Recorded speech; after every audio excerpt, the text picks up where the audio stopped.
واش في اخباركم ولا ما اخباركمش؟ اسبريس اخاي كتبات، ها هي اسبريس، ها هي الجريده. المغرب فاز، السنغال انسحبات، يعني حنا ربحنا، يعني حنا دينا كاس من بعد شهر. وتاعنا نخرجوا نحتفلوا ولا شنو؟ ما فهمتش دابا شنو نحتفلوا. الجريده موثوقه الاخوان، اسبريس اللي كاتبه 15 دقيقه 15 دقيقه باش تطلع الخبر. شنو دابا نخرجوا نغوتوا؟ شنو ما فهمتش. رمضان دابا نحيعوا ما ضغط. انا ضغط، عطيوني نتوما شنو نخرجوا نحتفلوا.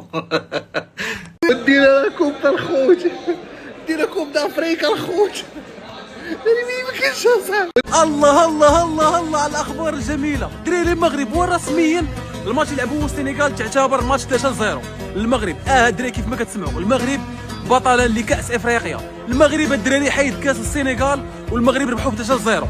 يلا الدراري دابا كل مدينه قولي فين غادي تحتفلوا، راه دابا احتفالات خصهم يطلقوا. يلا يلا يلا. Name Kane's Dereri, impossible. Morocco are AFCON champions. I've just seen this news now. Morocco have been basically given the AFCON because Senegal forfeited the match. They had to forfeit the match, rightly deserved. Senegal didn't deserve to win, but Morocco are champions. I actually can't believe what I'm seeing. Mustahil Dereri, but yeah.